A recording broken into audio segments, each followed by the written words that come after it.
yang tidak dipulangkan ke Belanda karena dianggap tidak terlibat di dalam kerusuhan, saudara, melanjutkan memimpin ISDV. ISDV tidak dibubarkan oleh penjajah Belanda, saudara, karena dianggap satu kekuatan masyarakat yang bisa dijadikan jembatan oleh penjajah Belanda, saudara, untuk memanfaatkan para petani dan buruh, saudara. Sampai di sini jelas tidak? Singkat cerita, tahun 1920 ISDV menggelar kongres di Semarang, saudara. Begitu digelar kongres di Semarang, dirubahlah namanya, saudara, dengan bahasa Indonesia. Tadinya pakai bahasa Belanda ISDV, kali ini dengan bahasa Indonesia. Apa diberikan nama? Perserikatan Komunisme di Hindia. Maksudnya Hindia Belanda, saudara. Perserikatan Komunisme di Hindia, disingkat PKH, saudara. Itu tahun 1920. Siapa yang mimpin? Yang mimpin diambil orang Indonesia. Yang jadi ketua adalah Semaun, saudara, dan yang jadi wakil ketua adalah Darsono. Semaun dulunya dari Sarekat Islam Surabaya, dan Darsono adalah dari Sarekat Islam Solo, yang berhasil dipujuk, dijebak, ditipu, direkrut oleh komunisme, saudara. Mereka yang memimpin PKH di tahun 1920. Sampai di sini jelas? Berarti SDV berubah jadi apa? Berubah jadi apa? Begitu berubah jadi PKH, saudara, setiap tahun PKH diundang untuk menghadiri konferensi komunisme internasional, saudara. Mereka hadir konferensi komunis di Berlin, mereka hadir konferensi yaitu komunis di Moskow, mereka hadir konferensi daripada komunis di Beijing, di China, saudara. Mereka keliling, jaringan mereka internasional, dan mereka dipelihara oleh Uni Soviet, didukung, dibiayai, didanai secara besar-besaran, saudara. Jadi supaya Anda tahu, saudara, ini catatan sejarah, ini fakta, saudara. Dan PKI pun mengakui memang begitu sejarah mereka. Mereka bikin buku sejarah. Dalam sejarah mereka ada disebut, saudara, dengan bangga mereka menyebutkan diri mereka hadir di setiap konferensi komunisme internasional di seluruh dunia, saudara. Saya tanya sekali lagi, kira-kira sampai di sini jelas tidak? Paham tidak? Baik, langsung 4 tahun kemudian, saudara, dari 1920 didanai oleh Uni Soviet, saudara, diberikan bayaran oleh Uni Soviet. Mereka makin getol, mereka masuk kerja ke kampung-kampung, merekrut petani, merekrut buruh, merekrut rakyat kecil, saudara, di mana-mana. Akhirnya semakin hari Perserikatan Komunisme Hindia tadi yang disingkat PKH semakin hari semakin besar pengikutnya, saudara. Lebih besar dibandingkan tahun 1917 ketika terjadi kerusuhan, saudara. Akhirnya singkat cerita, tahun 1924 PKH menggelar konferensi lagi, menggelar kongres lagi, dan merubah namanya menjadi Partai Komunis Indonesia yang disingkat PKI. Kenapa mereka rubah, saudara? Sebab setahun sebelumnya mereka hadir dalam konferensi komunisme internasional, saudara. Baik yang di Berlin maupun di Moskow, ada amanat dari Uni Soviet supaya seluruh asosiasi perburuhan yang berafiliasi ke Uni Soviet membentuk partai-partai politik di seluruh negeri mereka berada, saudara. Makanya di Indonesia mereka ubah dari Perserikatan Komunisme Hindia menjadi Partai Komunis Indonesia. Tahun 1924 resmi PKI menjadi sebuah partai, saudara. Kira-kira jelas tidak? Berarti awalnya namanya apa? ISDV, terus berubah jadi apa? Kemudian berubah jadi apa? Berarti awal didirikan orang Indonesia atau orang Belanda? Saya mau tanya, yang pertama kali mendirikan Indonesia atau Belanda? Indonesia atau Belanda? Indonesia atau Belanda? Tujuannya untuk kemerdekaan Indonesia bukan? Tujuannya untuk kemerdekaan Indonesia bukan? Tujuannya adalah untuk menggulingkan pemerintahan kapitalis Belanda agar diganti dengan pemerintahan komunis Belanda. Sampai di sini jelas? Saya mau tanya semua, sadayana parantos ngartos? Terang tak terang? Alhamdulillah. Udah berlanjut. Lanjut.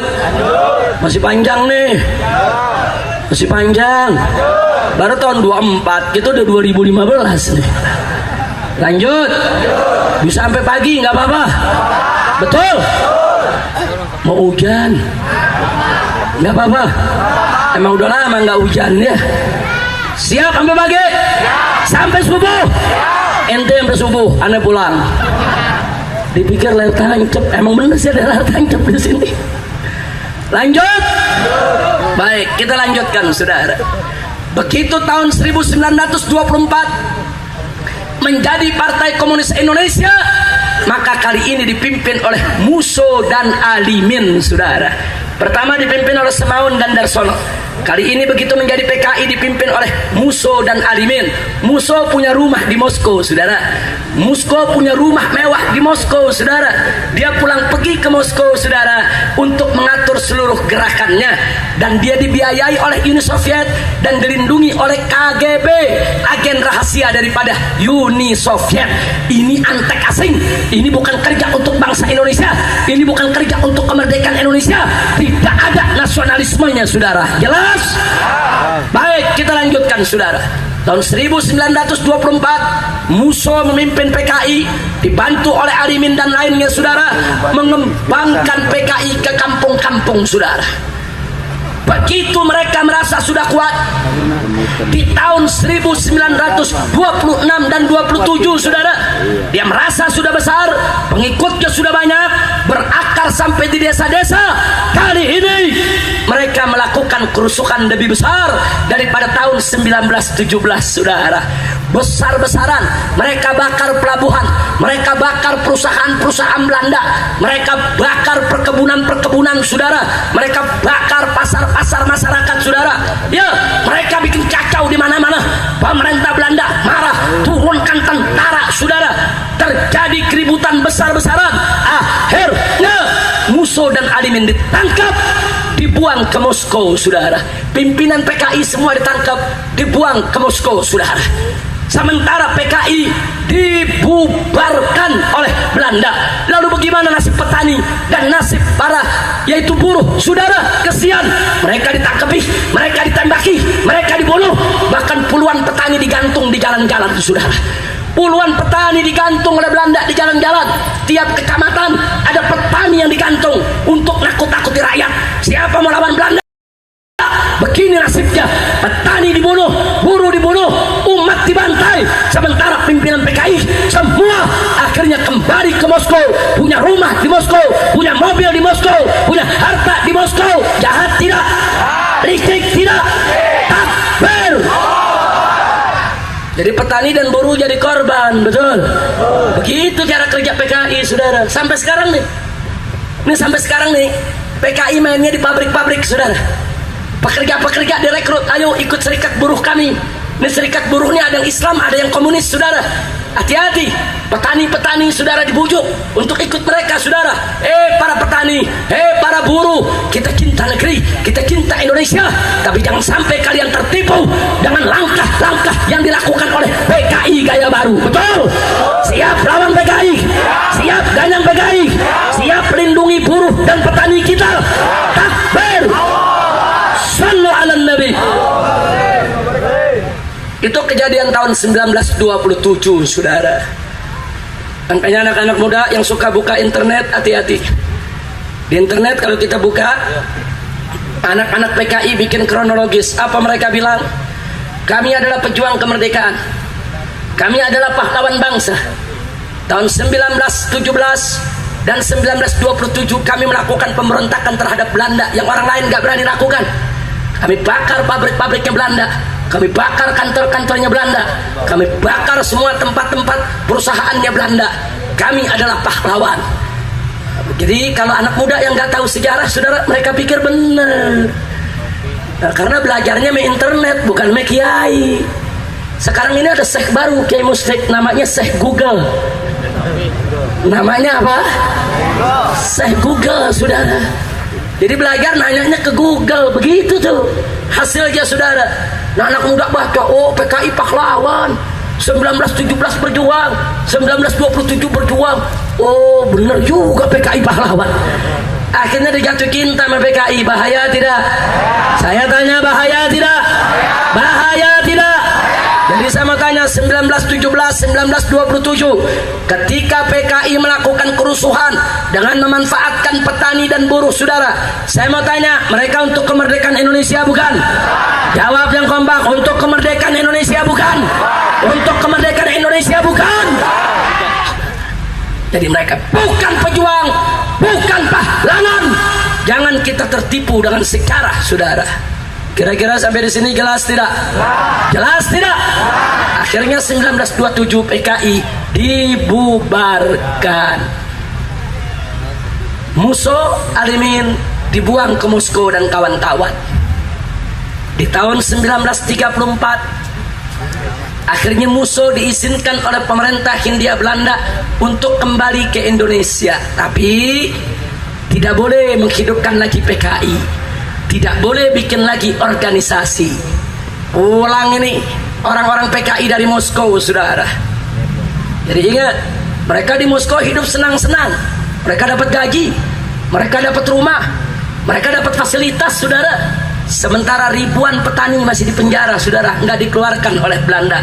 Ribuan petani banyak yang mati di penjara-penjara Belanda gara-gara ditipu oleh PKI, saudara. Saya tanya sekali lagi, PKI licik tidak? Jahat tidak? Biadab tidak? Kita lanjutkan, pulang ini Musso dan kawan-kawan. Nah begitu sampai saudara di Batavia di Jakarta, dia kumpul lagi dengan teman-teman PKI-nya, sepakat untuk membentuk gerakan bawah tanah PKI. Ya, PKI-nya tidak dimunculkan, tapi dia lakukan gerakan bawah tanah. Setiap provinsi di tanah Jawa ini khususnya, saudara, mereka punya koordinator-koordinator yang terus berhubungan dengan telegram, yaitu ke Moskow, saudara. Setelah ditata selama hampir 2 tahun oleh Musso, Musso pun kembali lagi ke Moskow, saudara.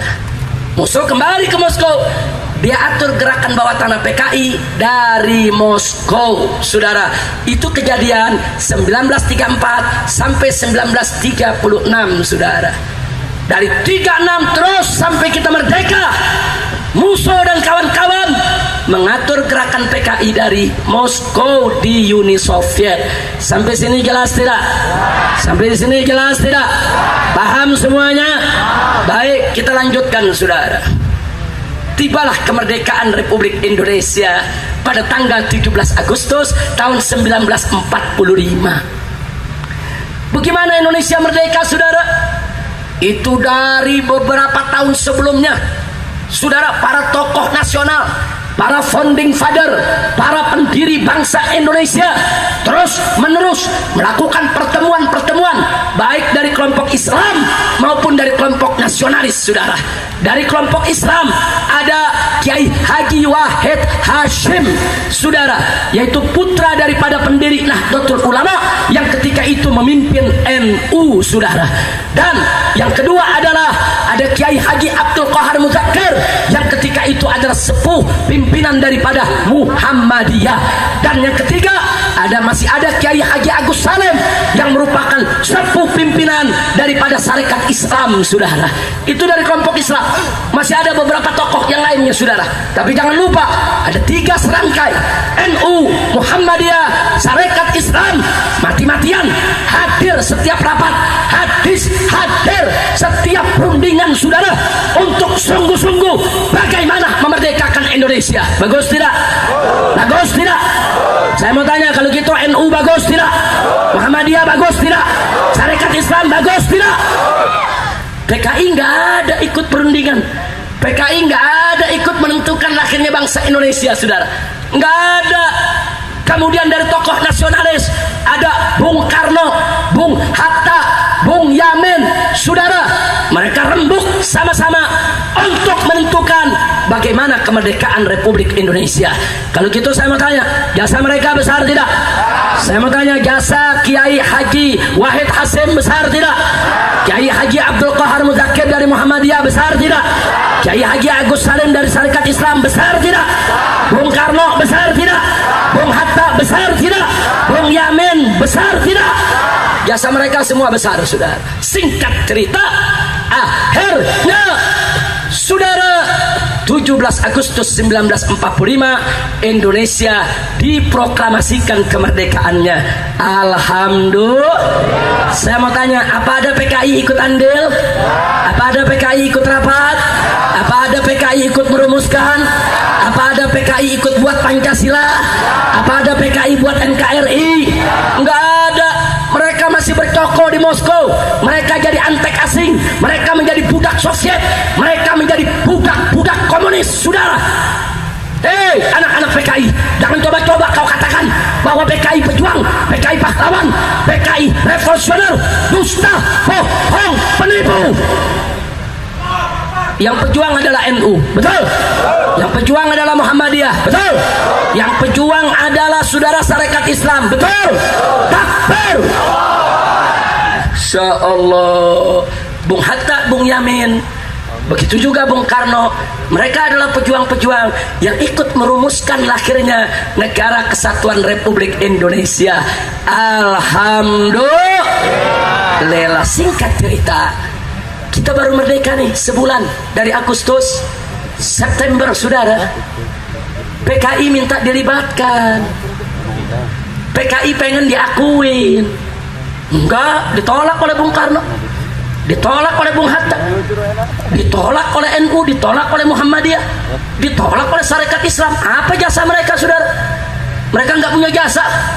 Lalu apa yang mereka lakukan? Karena mereka minta mereka dilibatkan, tidak diberikan ruang. Akhirnya dari tanggal 1 sampai 20 Oktober 1945 mereka menteror tokoh masyarakat, saudara. Apa yang mereka lakukan? Mereka rebut residen Pekalongan, mereka rebut Tegal, Brebes, Pekalongan, Batang, saudara. Ini semua kota mereka rebut. Lurah camat mereka culik, yang melawan mereka bunuh. Lurah disuruh mundur, camat disuruh mundur, saudara. Yang melawan mereka bunuh, mereka ambil alih. Kenapa mereka ambil alih Tegal, Brebes, Pemalang? Karena dulu menjadi basis pendukung mereka, saudara. Mereka rebut, mereka culik. Bukan itu saja, termasuk di Banten, Serang mereka serbu, saudara. Serang mereka rebut, saudara. Tangerang juga mereka rebut. Kenapa mereka lakukan itu? Karena mereka tahu negara kita baru merdeka, saudara. Masih lemah. Sebentar lagi nih Belanda mau datang nyerbu kita, mau ngejajah lagi. Bukan mereka bantu negara, mereka bikin kacau di mana-mana. Kurang ajar tidak? Pengkhianat tidak? Bajingan tidak? Oh, alasannya mereka kecewa karena mereka tidak dilibatkan. Saudara, kalau bicara kecewa, mestinya yang kecewa NU dan Muhammadiyah serta Sarekat Islam. Saya buktikan, saudara. Sebelum kita merdeka tanggal 17 Agustus, Bung Karno, Bung Hatta, Bung Yamin dengan NU, Muhammadiyah dan Sarekat Islam udah sepakat bahwa Indonesia adalah negara berdasarkan ketuhanan dengan kewajiban menjalankan syariat Islam bagi pemeluk-pemeluknya. Udah sepakat, saudara. Begitu 17 kita merdeka, nggak ada masalah, udah sepakat. Tahu-tahu tanggal 18 Agustus Bung Karno dan Bung Hatta menggelar sidang PPKI. 3 kiai kita tadi nggak diundang, saudara. Ki Haji Hasim Wahid Hasim nggak datang, Kiai Haji Abdul Qahar Muzakir nggak datang, Kiai Haji Agus Salim nggak datang.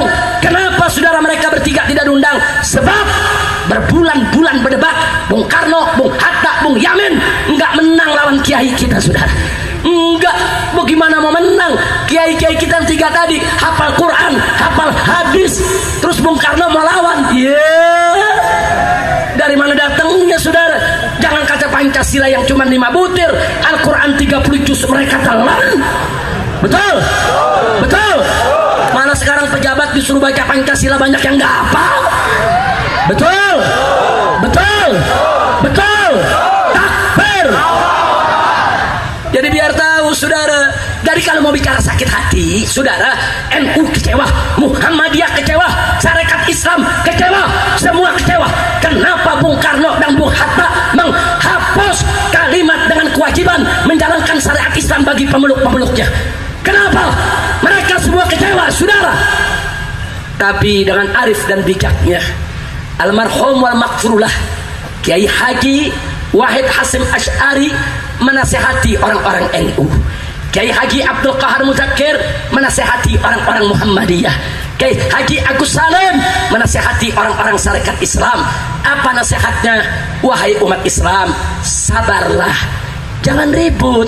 Kita baru merdeka 1 hari. Kita baru merdeka 1 hari.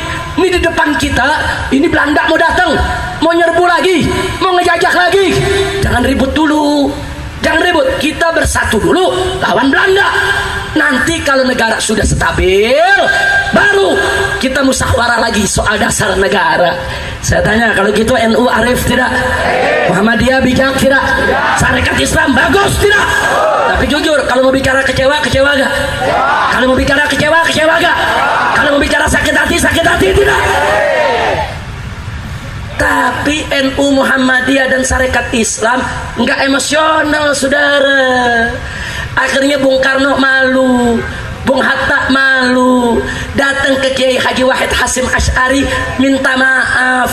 Akhirnya Bung Karno berjanji, baiklah, sekarang kita jangan ribut dulu, kita baru merdeka, ini memang terburu-buru sekali, nanti setelah stabil baru kita diskusikan lagi tentang dasar negara kita. Jadi yang penting kita bersatu dulu untuk lawan Belanda. Bagus tidak? Bagus tidak? Bagus tidak? Tahu-tahu kunyuk PKI.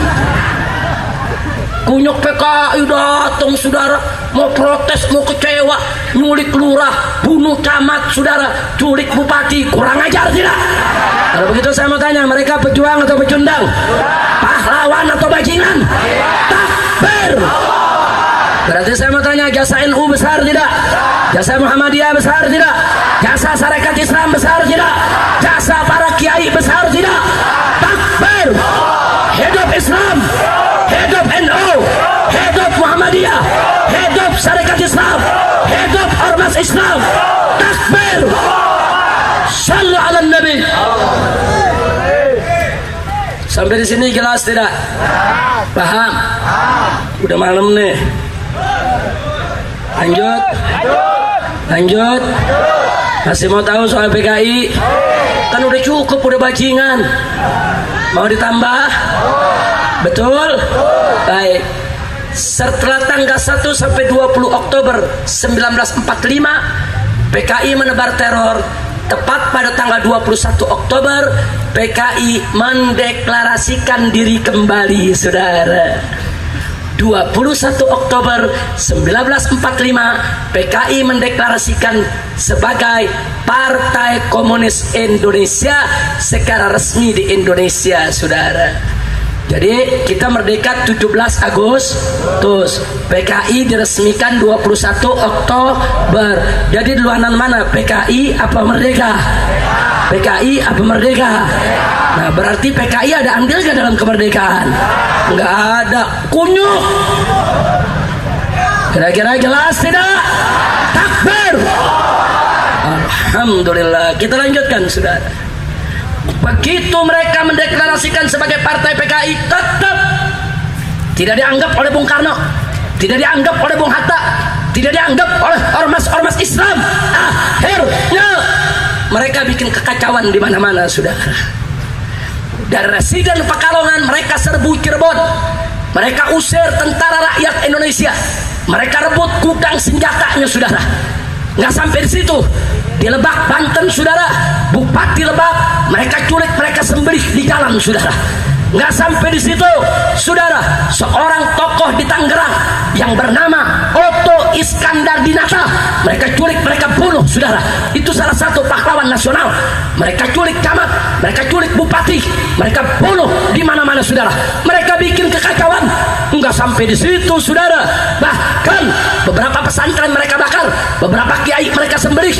Nggak sampai di situ, di Sumatera Istana Langkat mereka serbu, sultannya mereka bunuh, istrinya, anaknya mereka bantai, harta kekayaan sultan semua dicalas oleh mereka, saudara. Ini tingkah laku PKI, bajingan, perampok, penjara, kurang ajar. Masya Allah. Saya tanya sekali lagi, kalau gitu PKI, saudara, pahlawan atau bajingan? Pahlawan atau bajingan? Pejuang atau pecundang? Itu fakta, saudara. Tapi tolong dicatat, PKI berhasil nakut-nakuti pemerintah. PKI berhasil nakut-nakuti Bung Karno, saudara. Nah akhirnya apa, saudara? Tahun 45 mereka bikin kekacauan semacam itu, saudara.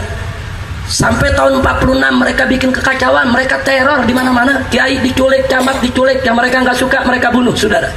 Akhirnya tahun 1947 mereka diajak damai oleh Bung Karno. Sudahlah, jangan bikin kekacauan di mana-mana, sebab Belanda ngancam mau datang lagi, saudara, tahun 48, saudara. Belanda ini lagi bikin pertemuan mau ngambil Indonesia lagi, saudara. Nah Soekarno ini orang baik, dia pengen udahlah bangsa Indonesia dia mau rangkul semua, saudara. Ayolah PKI, ayolah, ayo kita sama-sama, ayo kita bangun negara. Kau jangan culik orang lagi. PKI setuju. Kompensasinya apa, saudara? Kompensasinya tokoh PKI yang bernama Amir Syarifuddin diangkat menjadi Perdana Menteri. Supaya Anda tahu, saudara, Amir Syarifuddin tahun 1947 tokoh PKI, pimpinan PKI, diangkat menjadi Perdana Menteri. Dan betul, begitu tokoh PKI jadi Perdana Menteri, semua teror stop. Emang dia yang buat, saudara, terornya. Memang dia yang suka nyulik, saudara. Begitu jadi Perdana Menteri, penculikan stop. Kurang ajar tidak? Saya tanya, kalau gitu PKI, saudara, teroris bukan? Bajingan bukan? Penjahat bukan? Jangan salahkan Bung Karno. Kita baru merdeka, tentara kita masih lemah, Bung Karno masih lemah, saudara. Udah dirongrong. PKI ini dukungan luar negeri, dukungan Soviet, punya dana, punya senjata, saudara. Nggak gampang atasinya, saudara. Jadi saat itu langkah Bung Karno sudah tepat, konsolidasi dulu. Ini kekuatan berserakan, betul? Saudara, 47 begitu Amir Syarifuddin tokoh PKI menjadi Perdana Menteri, tahu apa yang dilakukan? Orang-orang PKI dimasukkan dalam tubuh tentara, orang-orang PKI dimasukkan dalam tubuh polisi, orang-orang PKI diangkat jadi komandan-komandan batalion, saudara. Dan orang-orang PKI dijadikan kepala-kepala polisi di beberapa daerah. Orang-orang PKI diangkat jadi lurah, jadi camat, jadi bupati di berbagai tempat, di pegawai negeri sipil, di militer, semua disusupi oleh kader-kader PKI.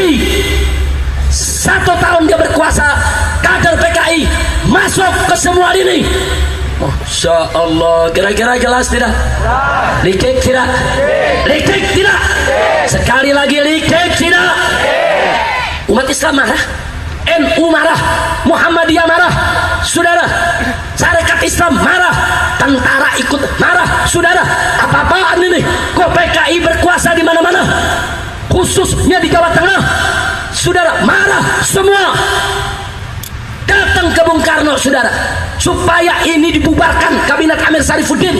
Tapi lagi-lagi Bung Karno berhati baik. Ini kan baru damai, nggak usah ribut dulu lah.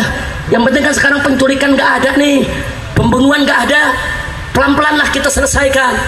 Singkat cerita, masuk tahun 1948, saudara, baru 1 tahun dia jadi Perdana Menteri, diadakan perjanjian Renville dengan Belanda, saudara. Nah, dalam perjanjian Renville, singkat cerita, Indonesia dirugikan. Masa Perdana Menteri berunding sama asing, bukan dia bela negara, dia bikin rugi negara, saudara. Nah, begitu negara dibikin rugi, saudara, Bung Hatta marah, didukung oleh ormas-ormas Islam, menghadap ke Bung Karno, minta, saudara, supaya Amir Syarifuddin diberhentikan dari Perdana Menteri dan kabinetnya dibubarkan, saudara. 17 Januari 1948 perjanjian Renville dibuat, dan tanggal 23 Januari 1948 akhirnya alhamdulillah Bung Karno memberhentikan Amir Syarifuddin dan membubarkan kabinetnya, saudara. Takbir. Bagus tidak? Bagus tidak? Kali ini Bung Karno kembali kepercayaan dirinya. Nggak bisa ini dibiarkan. Ini PKI bukan mau bangun bangsa, ini PKI mau merusak bangsa, saudara. Akhirnya, saudara, diangkatlah Bapak Wakil Presiden Bung Hatta merangkap jabatan sebagai Perdana Menteri. Apa yang dilakukan oleh Bung Hatta, saudara? Dari bulan Januari, saudara, sampai bulan Juli, saudara, yang dilakukan oleh Bung Hatta adalah politik rera. Apa itu rera? R-nya adalah reorganisasi, R-nya adalah rasionalisasi. Maksudnya apa? Bung Hatta mengambil kebijakan, saudara, seluruh pejabat, seluruh pegawai negeri, seluruh komandan tentara yang berasal dari PKI diberhentikan, semua dikeluarkan, saudara. Tentara dibersihkan dari PKI, polisi dibersihkan dari PKI, pegawai negeri dibersihkan dari PKI. Ini Bung Hatta punya kerja. Bagus tidak? Bagus tidak? Oh, PKI marah besar, saudara. Akhirnya didengkotnya pulang dari Moskow, saudara. Sudah belasan tahun nggak pulang. Si Musso, saudara, pulang dari Moskow, saudara, datang ke Indonesia, langsung menggelar konferensi PKI bulan Agustus tahun 1948, saudara. Hasil konferensi disampaikan kepada Presiden Soekarno. Isinya bahwa Indonesia kalau mau didukung oleh PKI maka harus berkiblat kepada Uni Soviet. Bung Karno marah. Kata Bung Karno, tidak, kita negara berdaulat, kita negara berdaulat yang berdiri di atas kaki sendiri, nggak boleh kita lepas dari Belanda dijadikan budak oleh Uni Soviet. Bagus tidak? Saya mau tanya dalam hal ini Bung Karno, bagus tidak? Bagus tidak? PKI suruh kita jadi budak Uni Soviet, kurang ajar tidak? Saya mau tanya, kurang ajar tidak? Berarti mereka berjuang untuk kemerdekaan Indonesia atau untuk Uni Soviet? Untuk negara dan bangsa atau untuk asing? Kalau begitu mereka itu pahlawan atau pecundang? Pejuang atau bajingan? Takbir! Insya Allah, sampai di sini jelas tidak? Makanya anak-anak sekolah mesti apa? Nah, kalau Habibnya tahu sejarah, masa anak sekolah nggak tahu? Mesti tahu, ini sejarah bangsa kita, saudara. Ini sejarah bangsa kita. Lurah-lurah mesti tahu, camat-camat mesti tahu, saudara. Kapolsek mesti paham. Koramil dan ramil, saudara, mesti paham, saudara. Ini sejarah, hati-hati. Belajar dari sejarah, saudara. Bagaimana liciknya mereka, saudara. Kira-kira sampai di sini jelas tidak? Jelas tidak? Lalu apa yang terjadi, saudara? Yang terjadi tanggal 5 September PKI minta Indonesia untuk berkiblat ke Soviet. Tanggal 10 September ditolak oleh Soekarno, saudara. Begitu ditolak, PKI marah besar. Mereka melakukan gerakan tanggal 11 sampai 12 September 1948. Apa yang mereka lakukan? Gubernur Jawa Timur mereka cegat dalam perjalanan dan mereka bunuh, saudara. Termasuk 2 orang polisi yang mengawalnya. Nggak sampai di situ, saudara. Kolonel Mahardi dari tentara yang memimpin Madiun ketika itu mereka culik, mereka sembelih, mereka bunuh, saudara. Nggak sampai di situ, Dr. Muardi, pimpinan daripada rumah sakit pemerintah di Solo, saudara, juga mereka culik, mereka bunuh, mereka sembelih, saudara. Mereka culik tokoh-tokoh yang tidak setuju dengan PKI, tokoh-tokoh yang bela NKRI, tidak bela PKI, mereka culik, mereka bunuh. Tentara mereka bunuh, polisi mereka bunuh, pegawai negeri mereka bunuh, gubernur mereka bunuh, saudara. Bupati mereka culik, mereka bunuh. Biadab tidak? Biadab tidak? Dan tanggal 8, saudara, itu berlangsung terus sampai tanggal 16 September, saudara. Lalu tanggal 17 September ada kejadian memilukan, saudara. Ada kejadian memilukan, saudara, di Magetan. Almarhum Kiai Haji Sulaiman Suhdi Afandi, saudara. Kiai Haji Sulaiman Suhdi Afandi dengan 108 tokoh Islam, 108 tokoh masyarakat, mereka culik, mereka sembelih satu persatu dan mereka masukkan dalam lubang sumur, saudara. Kejadiannya di Desa Koto, Kecamatan Bendo, Kabupaten Magetan, saudara. Mereka sembelih, mereka masukkan itu semua mayat jenazahnya dalam sumur, saudara. 108 tengkorak ditemukan, saudara, termasuk jenazah daripada Kiai Haji Sulaiman Suhdi Afandi. Saya tanya, PKI biadab tidak? Kejam tidak? Jahat tidak? Setan tidak? Iblis tidak? Jadi biar tahu, saudara, Itu kejadian 17 September 1948. 18 September besoknya PKI mengumumkan bahwa Indonesia sebagai negara Republik Soviet Indonesia, saudara. Dia robah NKRI, dia umumkan, dengan ini kami proklamasikan negara baru dengan nama Negara Republik Soviet Indonesia. Presidennya adalah Musso dan Perdana Menterinya adalah Amir Sarifuddin, saudara. Ya, begitu 18 September mereka dapat itu, sudah mereka umumkan itu, saudara. 19 September sampai 29 September mereka sapu bersih kota-kota di Jawa Tengah, saudara. Mereka pertama mereka rebut Kota Madiun, kemudian mereka rebut Pacitan, Magetan, Ponorogo, Wonogiri, Cepu, Rembang, Kudus, Pati, Sukoharjo, Purwodadi, hampir semua kota-kota di Jawa Tengah mereka rebut, saudara. Biadab, kurang ajar, mereka bukan sembarang merebut.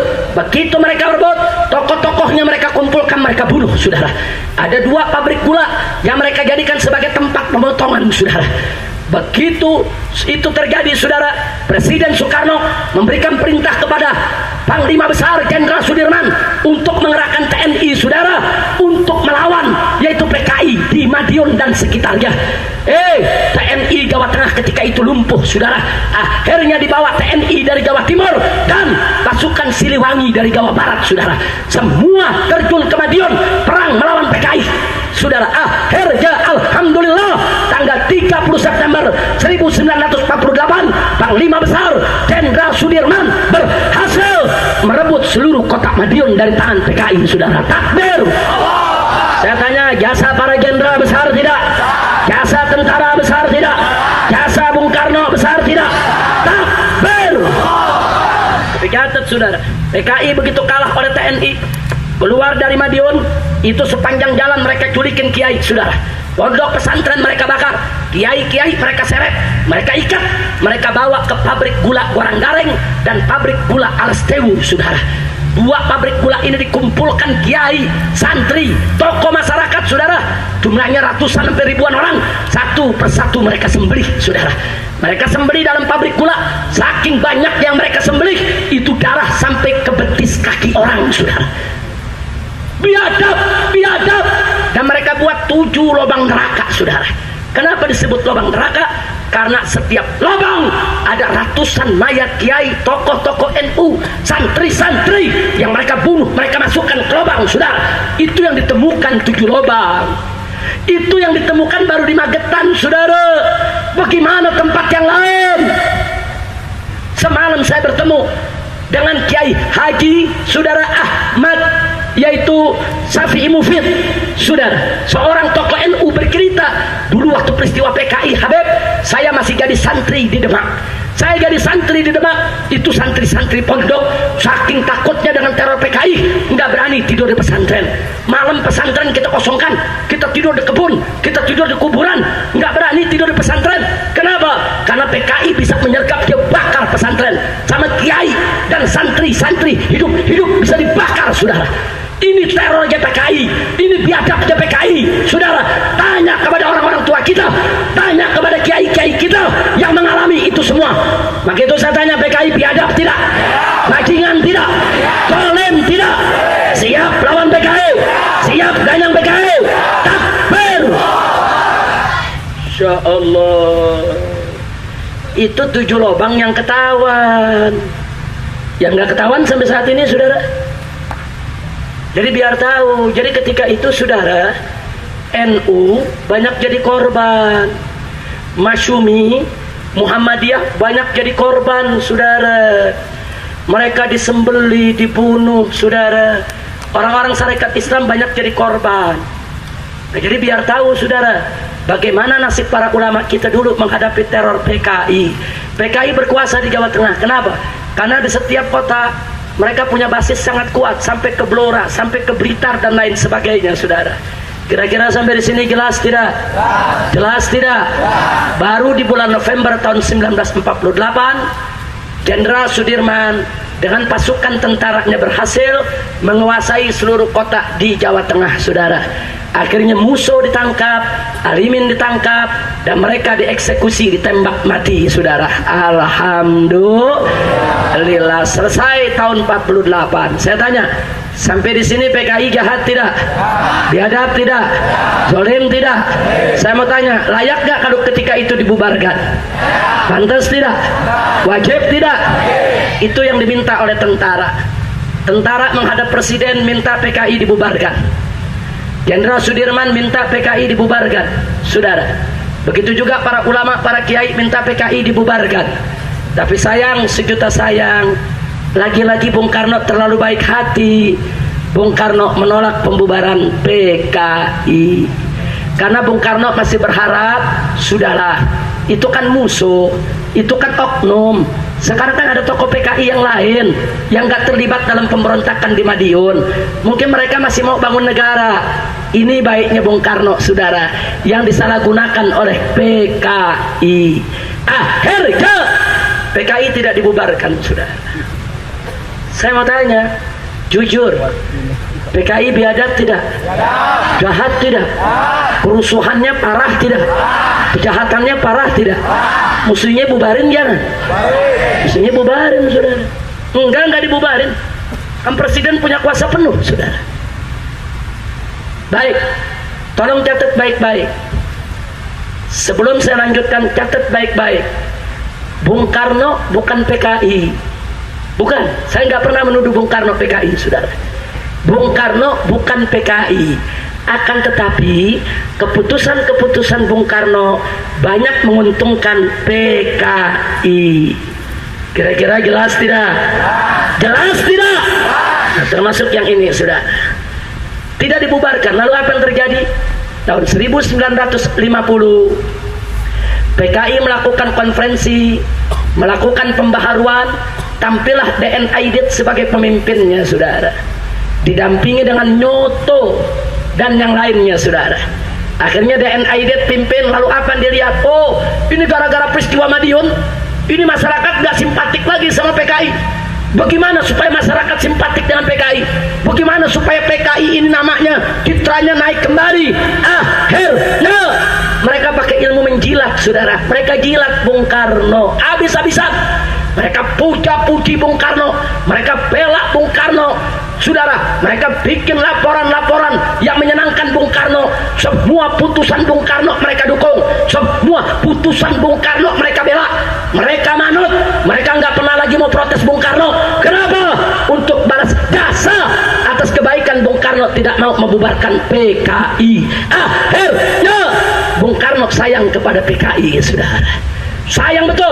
Lalu dari sayangnya, saudara, ada tokoh-tokoh PKI yang dibuang ke Moskow seperti Nyoto diizinkan untuk kembali ke Indonesia pada tahun 1953, saudara.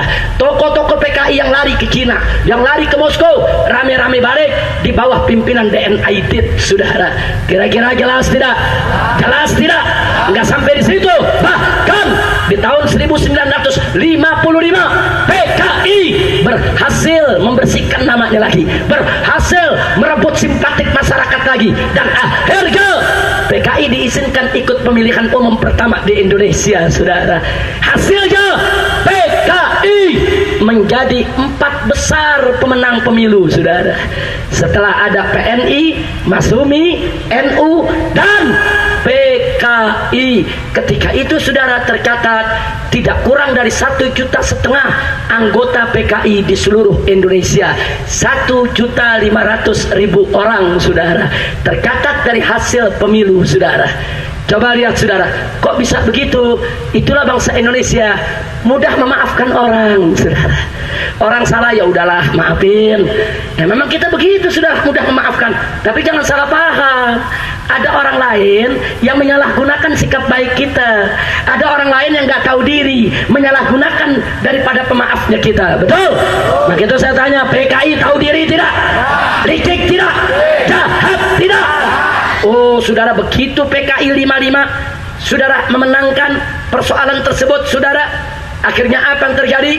Tahun 1957 para ulama se-Indonesia berkumpul di Palembang, Sumatera Selatan, saudara, rame-rame menggelar konferensi ulama Indonesia, saudara. Hasilnya meminta kepada Presiden Soekarno untuk membubarkan PKI, saudara.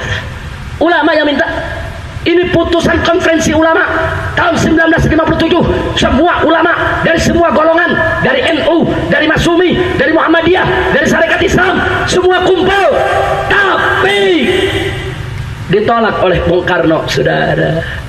Lagi-lagi ditolak oleh Bung Karno. Jadi di sini kenapa para ulama turun tangan? Sebab tentara minta Bung Karno bubarin PKI, nggak dibubarin. Ormas-ormas Islam minta Bung Karno bubarin PKI, nggak dibubarin. Para tokoh negara minta Bung Karno bubarin PKI, nggak dibubarin. Ya sudah, semua dorong, coba dong ulama yang bicara. Sekarang begitu ulama udah konferensi, hasilnya kasih Bung Karno, tetap nggak dibubarin, sudah ada. Kenapa? Saking hebatnya PKI membujuk Soekarno, saudara. Sehingga Bung Karno nggak percaya laporan orang. Pokoknya bagi Bung Karno PKI itu baik, PKI itu berguna, PKI itu manfaat, PKI itu berjasa. Kenapa? Karena di tahun 50, saudara, PKI terus melakukan pendekatan dengan Bung Karno. Dipujinya, dipujanya, didukungnya, dibelanya, habis-habisan. Itu yang terjadi, saudara. Kira-kira jelas tidak? Jelas tidak? Takbir. Lanjut. Lanjut. Lanjut. Akhirnya, saudara, Bung Karno tetap tidak membubarkan. Dan yang terjadi, saudara, di tahun 1960 bahkan Bung Karno meluncurkan politik Nasakom. Apa itu Nasakom? Nasional Agama Komunis. Bung Karno membujuk ormas-ormas Islam, tolonglah dukung saya, kita mau bersatu buat bangsa, saudara. Tapi saat itu Masumi tetap menolak, saudara. Begitu Masumi menolak, saudara, akhirnya bulan Agustus tanggal 17 tahun 1960 justru Masumi yang dibubarkan oleh Bung Karno, saudara. Masumi, partai Islam besar ketika itu, dibubarkan oleh Bung Karno karena tidak mendukung politik Nasakom Bung Karno, saudara. Jadi bukan PKI yang dibubarkan, bahkan partai Islam yang dibubarkan. Fakta sejarah, saudara. Buka buku sejarah, saudara. Kira-kira jelas tidak? Singkat cerita, PKI senang, saingan utama sudah dibubarkan. Masumi udah bubar, saingan besar, saingan berat, saudara. Akhirnya, saudara, apa yang terjadi setelah itu, saudara? Di tahun 1963 PKI memprovokasi Bung Karno untuk konfrontasi dengan Malaysia, saudara. Diadu domba, lawan itu Malaysia, ganyang itu Malaysia, perangi itu Malaysia, Malaysia bajingan, Malaysia penjahat. Saudara, tentara menolak, ulama menolak, NU menolak, Muhammadiyah menolak. Nggak boleh menyelesaikan masalah dengan Malaysia, negara tetangga, dengan perang.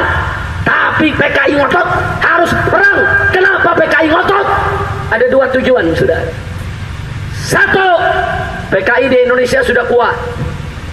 Partai komunis di Malaysia lemah, mau dibubarkan oleh pemerintah Malaysia. Ada instruksi dari Soviet, harus mendukung komunis yang di Malaysia, saudara. Makin itu goyang Malaysia, acak-acak Malaysia, supaya partai komunis di Malaysia tumbuh pesat berkembang, saudara. Lecek tidak? Lecek tidak? Ada lagi tujuan kedua, saudara. PKI tahu tentara kita ini baru dibangun, personilnya nggak cukup buat perang lawan tetangga, saudara. Makanya tentara kita belum gila, tentara nggak mau, saudara, nggak mau, saudara. Tapi kalau sudah instruksi presiden mau bilang apa? Wajib untuk dilaksanakan, betul? Akhirnya apa yang terjadi, saudara? Tujuan PKI, kalau nanti tentara sudah lawan Malaysia, tentara kita kekurangan personil, saat itu PKI akan menyodorkan proposal kepada Soekarno. Apa proposalnya? Kepada presiden, kita nggak cukup tentara kita lawan Malaysia, tapi presiden nggak usah khawatir, kami banyak punya petani, kami banyak punya buruh, kita berikan mereka semua senjata. Buat angkatan kelima, sudah ada angkatan darat, sudah ada angkatan udara, sudah ada angkatan laut, sudah ada angkatan kepolisian. Bikin angkatan kelima, yaitu angkatan buruh dan tani, saudara. Tani yang dikasih senjata, buruh yang ada dikasih senjata. Tujuan PKI supaya anggota PKI yang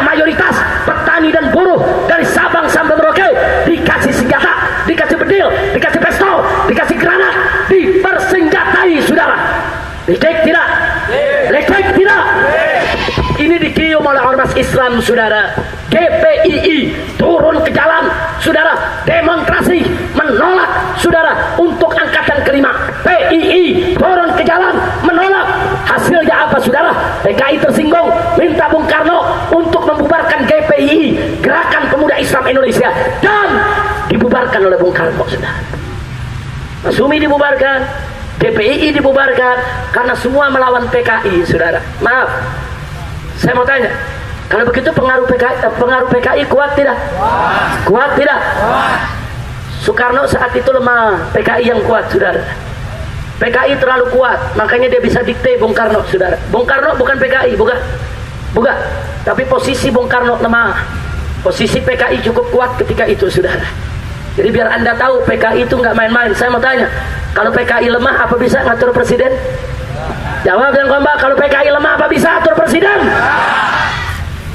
Kalau dia bisa atur presiden, bisa bubarkan Masumi, bisa bubarkan GPI, berarti lemah atau kuat?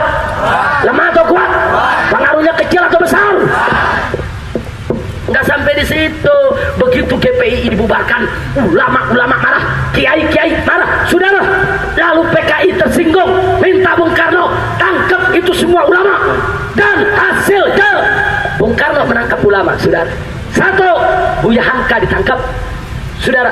2, Kiai Haji Soleh Iskandar ditangkap, Kiai Haji Yunan Helmi Nasution ditangkap, Kiai Haji Ezep Mutakin ditangkap, saudara.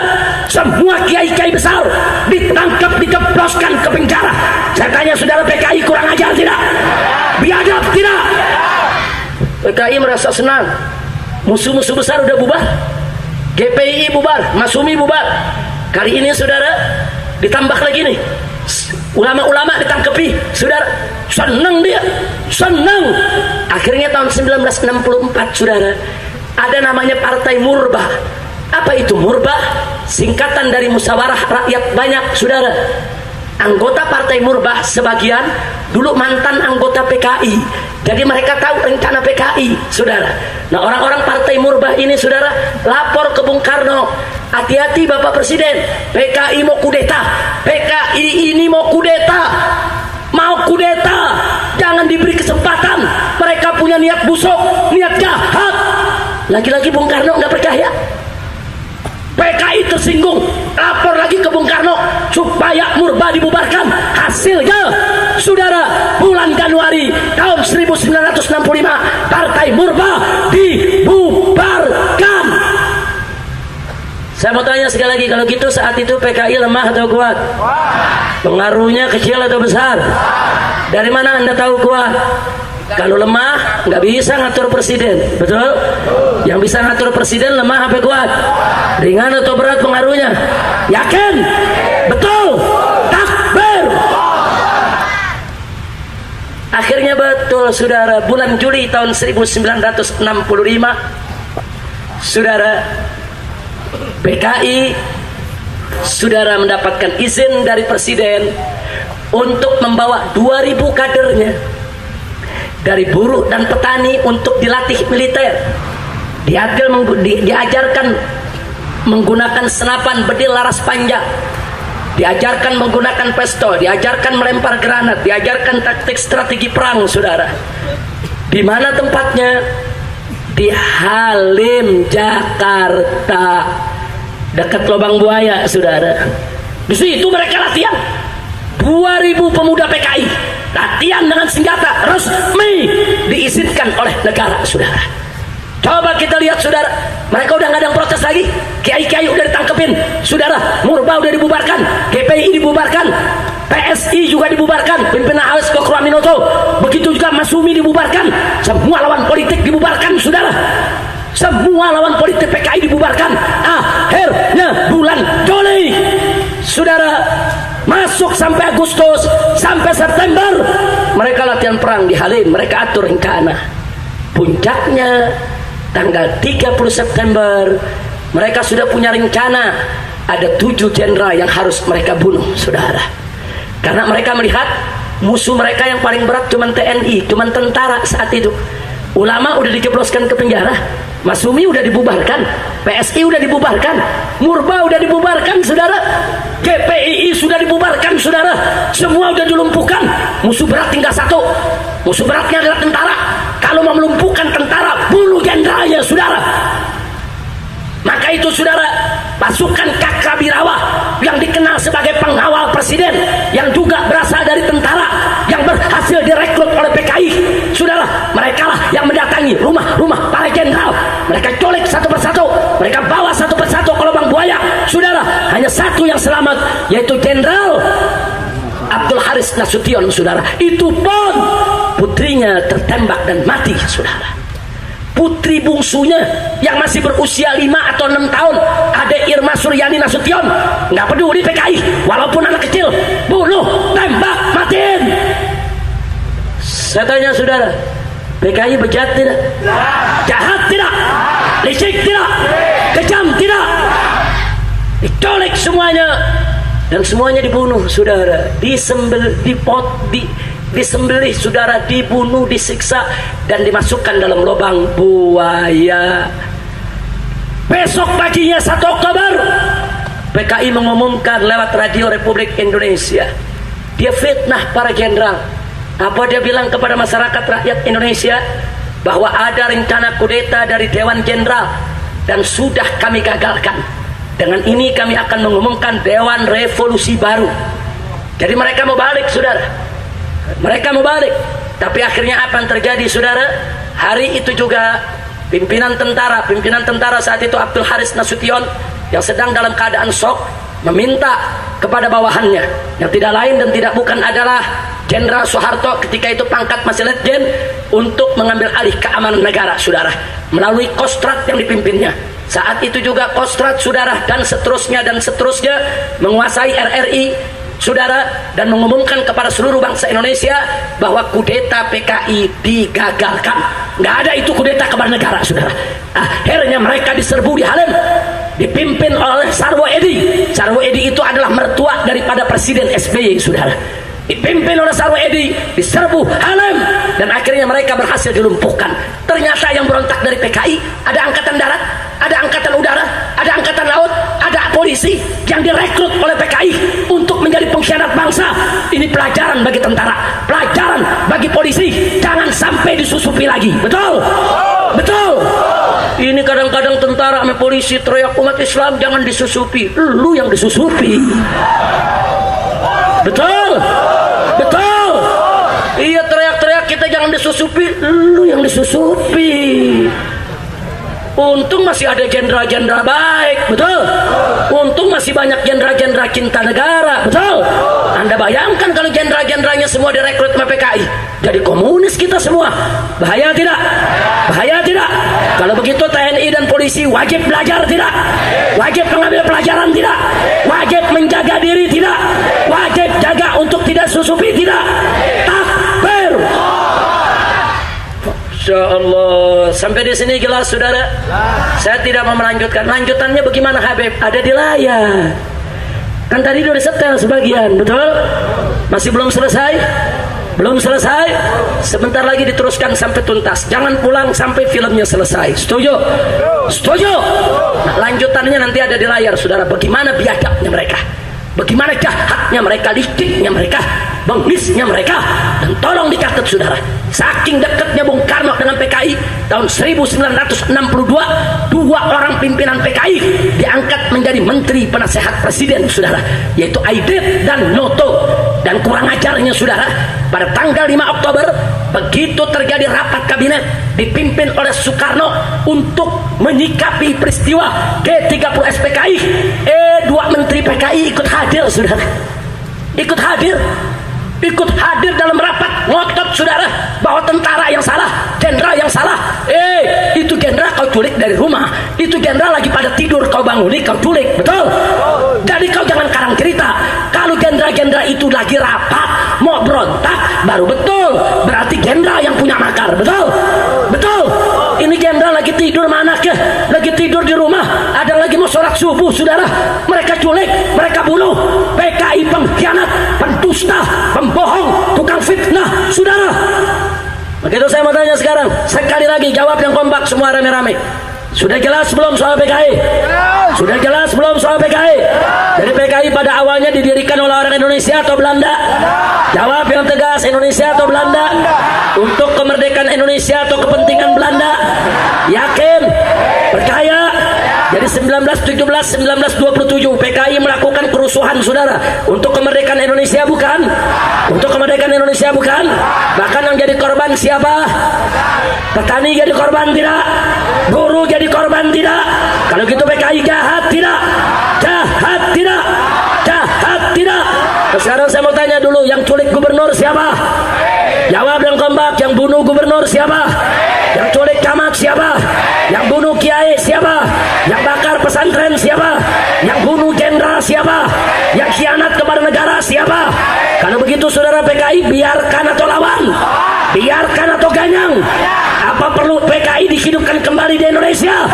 Takbir! Siap lawan PKI? Siap ganyang PKI? Masyarakat Subang angkat tangan semua. Semua angkat tangan, takbir! Takbir! Sekali lagi takbir! Siap ganyang PKI? Siap lawan PKI? Takbir! Sallu ala Nabi. Allahumma salli wa sallim alaihi. Sampai di sini jelas gak? Jelas gak? Jelas tidak? Alhamdulillah. Ini negara lagi enak-enak mau ngebangun, tahu-tahu Komnas HAM, LSM Komprador minta kepada Presiden Jokowi minta maaf kepada PKI. Kutil babi, kurang ajar saudara. Mestinya penjahat yang minta maaf, bukan kita minta maaf sama penjahat. Betul? Betul? Betul? Udah gitu presiden gak tegas lagi. Presiden ditanya, ya nanti ya kita iya. Orang dari presiden yang tegas, PKI, kalian pengkhianat, kalian jangan bikin ulah lagi. Kalau mau hidup di Indonesia harus jadi warga yang baik, betul? Kalian yang mesti minta maaf kepada para ulama, pada umat Islam, bukan umat Islam minta maaf kepada kalian, betul? Kalau kalian jadi warga yang baik, niscaya umat Islam akan terima kalian sebagai saudara, betul? Betul? Takbir! Sallu ala Nabi. Ini dibalik, presiden mesti minta maaf atas nama negara. Kadal kebon. Kurang ajar saudara, nggak bisa. Maka itu saudara, kita mau sampaikan di tempat ini bahwa Presiden Jokowi haram minta maaf kepada PKI dan tidak boleh minta maaf kepada PKI atas nama negara. Betul? Betul? Jika Presiden coba-coba minta maaf kepada PKI, saya mau ajak umat Islam dimanapun Anda berada, kita turunkan rame-rame Jokowi saudara. Takbir! Siap turunkan Jokowi. Siap turunkan Jokowi. Takbir! Enak aja meminta maaf PKI. Masya Allah. Baik, ada yang nanya, Habib, kenapa FPI sejak 6 bulan yang lalu terus mengeluarkan artikel mencegah presiden jangan sampai minta maaf kepada PKI? Tolong catat Pak Bu ya.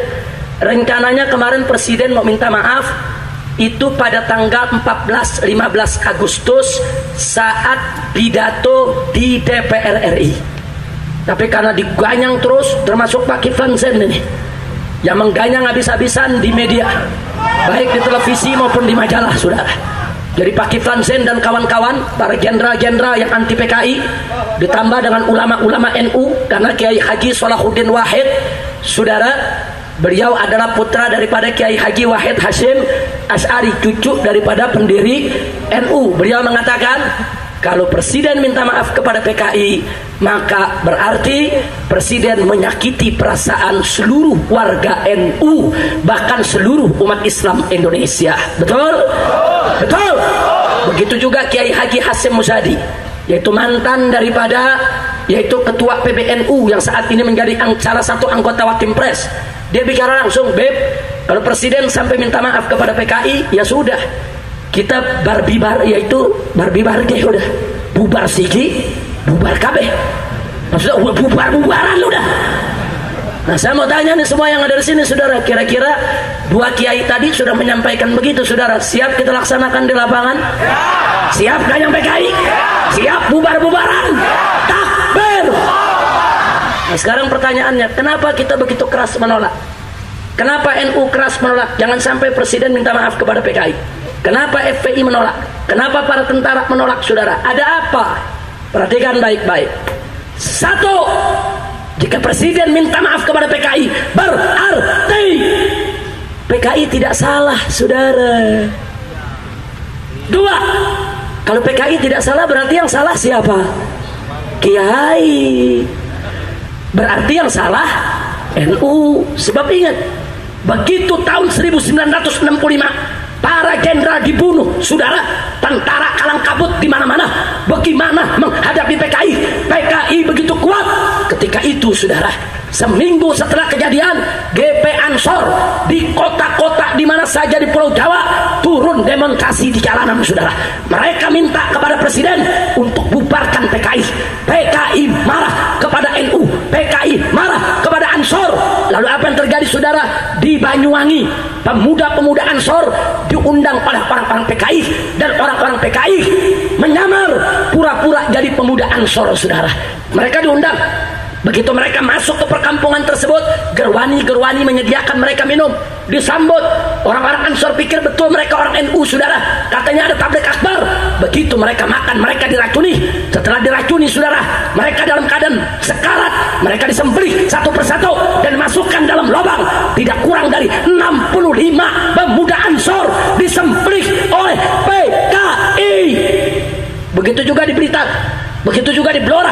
Orang-orang Ansor diculik, kiai-kiai diculik, mereka dibunuh.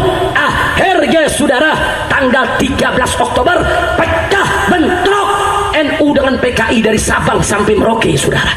Muhammadiyah ikut NU, Al-Irsyad ikut NU, Habaib ikut NU. Ketika itu rame-rame mereka semua melawan PKI. Itulah sebabnya tentara akhirnya punya kekuatan, punya modal, karena didukung oleh umat Islam. Betul? Betul? Kalau NU nggak marah, Muhammadiyah nggak marah, Habaib nggak marah, Kiai nggak marah, tentara nggak punya daya upaya untuk menghadapi PKI, saudara. Ini hikmah ilahiyah, ini pertolongan Allah. Begitu NU turun, Kiai turun, Habaib turun, PKI dari Sabang sampai Merauke dihabisi. Insya Allah, alhamdulillah, tidak kurang dari 1 juta PKI dibunuh oleh umat Islam, saudara. Tapi jangan Anda pikir mereka nggak bunuh kita. Saya tanya, yang mulai nyulik siapa? Yang mulai bunuh siapa? Yang bakar pesantren siapa?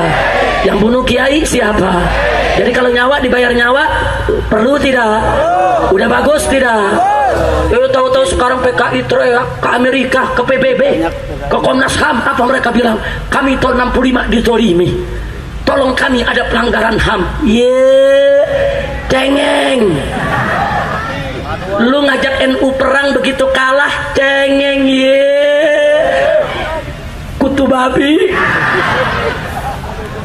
Orang gentleman, kalau lu nggak cengeng, lu jangan begitu. Lu dendam NU, dendam umat Islam, angkat aja senjata, kita perang lagi. Betul? Betul? Siap perang lawan PKI. Takbir. Ya, ini enggak ngadu ke Komnas HAM, kami dizalimi. Kami dibunuh, 1 juta dibantai, para lubominan. Banjir tidak, bencong tidak, cengeng tidak. Cengeng kan lu duluan yang mulai, yang nyulik kiai lu, yang bakar pesantren lu, yang bunuh jenderal lu. Nah sekarang begitu dibunuh lagi, kami dizalimi, cacing pasir. Kira-kira jelas tidak? Paham tidak? Jadi sekali lagi nih, yang pertama, kalau presiden sampai minta maaf kepada PKI, berarti PKI tidak. Yang kedua, kalau PKI tidak salah, berarti NU, berarti Muhammadiyah, berarti Kiai, berarti pesantren, berarti jenderal, berarti tentara, berarti polisi. Yang benar PKI. Kurang ajar tidak? Berarti kalau presiden sampai minta maaf bahaya tidak? Oh, kalau presiden sampai minta maaf, jangan-jangan presidennya PKI juga. Betul? Betul? Kira-kira jelas tidak? Jelas tidak? Yang ketiga, saudara, perhatikan baik-baik nih yang ketiga nih. Kalau pemerintah minta maaf kepada PKI, PKI tidak salah, berarti PKI harus direhabilitasi. Apa itu rehabilitasi? Harus diumumkan bahwa nama baiknya dipulihkan, saudara. Karena PKI bukan bajingan, bukan pecundang, bukan pejahat, tapi pahlawan yang harus diumumkan ke seluruh Indonesia. Bahaya tidak? Bahaya tidak? Yang keempat, saudara, kalau PKI tidak salah dan direhabilitasi, berarti aset-aset PKI yang telah dirampas oleh negara semua harus dikembalikan kepada PKI, saudara. Baik itu berupa tanah, rumah ataupun harta benda lainnya, saudara. Hati-hati, jangan sembarangan presiden minta maaf, saudara. Nah, kemudian saudara, yang kelima, kalau PKI dianggap tidak salah, PKI direhabilitasi, PKI dikembalikan asetnya, maka yang kelima, PKI akan mengajukan kompensasi. Apa itu kompensasi? Ganti rugi. Saat ini anak-anak PKI sudah menyebarluaskan, mereka minta ganti rugi untuk satu anggota PKI yang dirugikan tahun 1965, saudara, baik yang dibunuh, yang luka, yang dipenjara maupun lainnya, saudara, yang jumlahnya kurang lebih 3 juta orang di tahun 65, saudara. Mereka minta satu orang jadi ganti 1 miliar rupiah. Coba hitung 1 miliar kali 3 juta berapa? 3 berapa? Ayo berapa? Berapa? Berapa triliun? Sekarang saya tanya, yang keenam, kalau satu anggota PKI dapat 1 miliar, yang 500 juta buat dia, 500 juta buat partai untuk ikut pemilu lagi, saudara, gede gak modalnya? Kira-kira kalau satu anggota PKI dapat 1 miliar, 500 juta buat dia, yang 500 juta bagi-bagi tetangga, besok pemilu pilih PKI ya. Ya maaf-maaf aja, orang kita kan dikasih duit main tusuk. Jujur, betul? Betul? Nah, kalau begitu PKI besok bisa menang gak? Bisa menang gak? Nah, saudara, kalau kira-kira kalau dia menang, bisa kemungkinan terjadi lagi gak tahun 65? Bisa terjadi lagi tidak? Berarti berbahaya tidak? Biarkan atau cegah? Biarkan atau hadang? Takbir! Ada lagi yang ketujuh, saudara. Kalau PKI dinyatakan tidak bersalah, pemerintah minta maaf, kiai-kiai dinyatakan bersalah, maka PKI akan menuntut pengadilan hak asasi manusia, baik dalam negeri maupun internasional. Nah, akibatnya apa, saudara? Semua siapa saja dulu yang terlibat dalam perang melawan PKI akan didata nama-namanya dan akan diseret ke pengadilan hak asasi manusia sebagai penjahat perang. Siapa saja mereka? 1. Seluruh tentara dan polisi, saudara, yang di tahun 1965 termasuk Pak Kiflan Zain, saudara, yang dapat satya lencana dari negara karena perang melawan PKI akan dijadikan penjahat perang. Hati-hati itu, saudara, akan diseret ke pengadilan, saudara. Karena jenderal-jenderal kita saat ini, saudara, 50 tahun yang lalu usia mereka masih jadi tamtama, mereka prajurit, mereka banyak yang ikut perang melawan PKI, mereka berjasa, betul. Tapi jasa mereka, satya lencana mereka dianggap pahlawan, berubah, mereka menjadi penjahat perang, saudara. Saya tanya, bahaya tidak? Bahaya tidak? Bahaya tidak? Apa Anda rela kalau jenderal-jenderal Indonesia semua diseret menjadi penjahat perang gara-gara perang lawan PKI? Jawab jujur, rela tidak? Ridho tidak? Ada lagi yang lebih berbahaya, yang ke-8, saudara. Apa yang ke-8? Kiai-kiai NU, kiai-kiai NU yang sekarang mimpin pondok-pondok pesantren, saudara. Saat ini usia mereka ada yang 75 tahun, ada yang 80 tahun. Dulu 50 tahun yang lalu mereka anggota Banser, bahkan ada yang jadi komandan Banser, saudara. Mereka ikut perang lawan PKI, mereka ikut bunuh PKI. Berarti kiai-kiai NU tersebut, saudara, termasuk Kiai Haji Hasyim Muzadi, termasuk kiai-kiai sepuh NU yang lainnya, saudara, semua akan diseret termasuk saudara Rais Ansuriah NU saat ini Kiai Haji Ma'ruf Amin, saudara, semuanya akan diseret, semuanya penjahat perang, semuanya akan diadili di pengadilan HAM, dinyatakan sebagai penjahat perang. Kurang ajar tidak? Kurang ajar tidak? Jujur jawab yang keempat, apa Anda rela kalau kiai-kiai NU diseret dinyatakan sebagai penjahat perang? Apa rela kalau mereka ditangkap gara-gara perang lawan PKI? Apa rela kalau mereka diadili oleh pengadilan HAM? Saya mau tanya, siap bela Islam? Siap bela NU? Siap bela kiai? Siap bela pesantren? Takbir! Insya Allah.